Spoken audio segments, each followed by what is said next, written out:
Nietzsche's The Will to Power.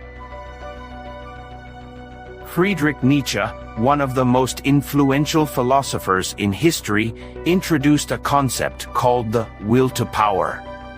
At its core, this idea is about the driving force behind human actions, growth, and ambition. It is not simply about the desire for physical strength or control over others. Instead, it is much broader, reflecting the deep-seated urge in every living thing to grow, overcome challenges, and assert itself in the world. To understand the will to power, it is helpful to think of it as the force that motivates us to become more than what we are. Imagine a plant growing toward the sun. It is not just surviving, it is striving to reach higher, to flourish, and to assert its presence in the environment. Nietzsche believed that this same principle applies to humans. We are not just content with living, we want to thrive, create, and leave our mark on the world. One key thing to know about Nietzsche's philosophy is that the will to power is not just about individual ambition or selfishness. It also applies to communities, cultures, and societies. For example, a society may strive to develop new technologies, create art, or build institutions that reflect its values.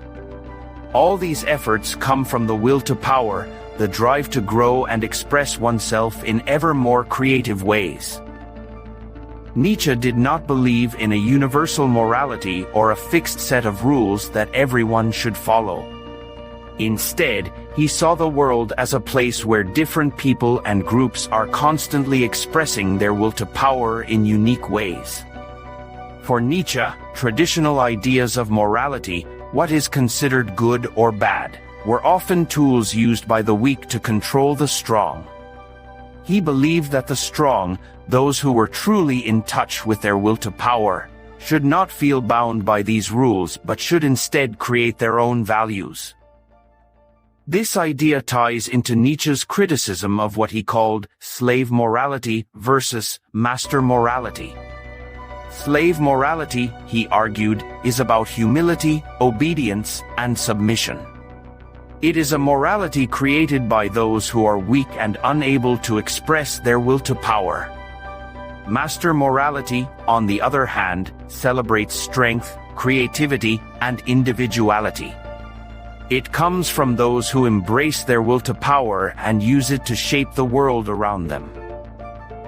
The will to power is also deeply connected to Nietzsche's ideas about overcoming challenges.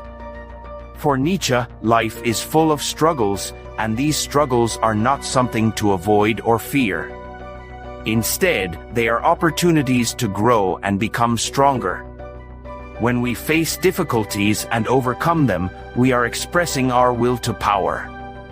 In this sense, Nietzsche saw struggle as essential to living a meaningful and fulfilling life. Another important aspect of the will to power is its connection to creativity. Nietzsche believed that expressing the will to power often involves creating something new, whether it is an artwork, an invention, or even a new way of thinking. For him, the greatest individuals are those who can break free from old traditions and create something entirely original.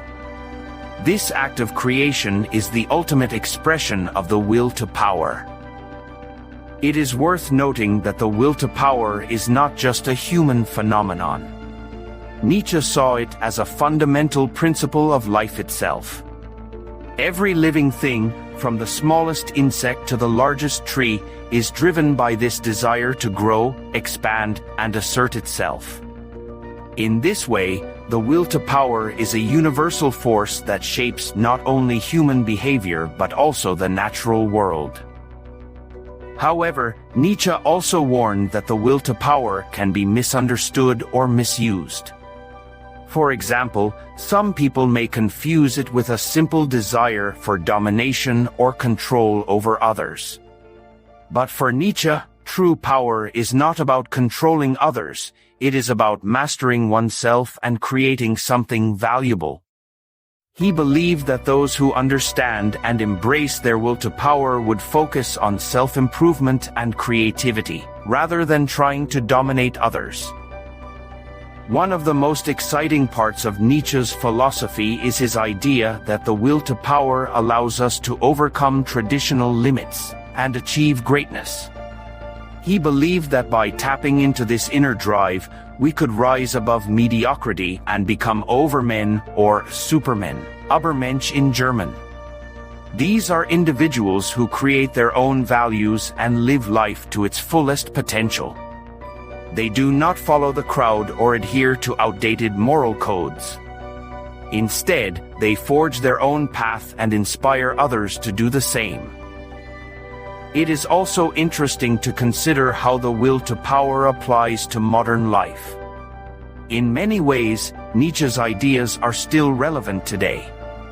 Whether it is in art, science, or everyday life, we see examples of people expressing their will to power by striving for excellence, pushing boundaries, and creating new possibilities. At the same time, Nietzsche's warnings about the dangers of conformity and the misuse of power remind us to be thoughtful about how we pursue our goals. Nietzsche's concept of the will to power challenges us to think about what drives us and what kind of life we want to live. Are we content with following the rules and doing what is expected of us, or do we want to tap into our inner strength and create something extraordinary? For Nietzsche, the answer is clear: the greatest fulfillment comes from embracing the will to power and using it to grow, create, and shape the world around us. As we reflect on Nietzsche's philosophy, we can see that the will to power is not just about ambition or competition. It is about a deeper, more profound drive to live authentically and make the most of our potential.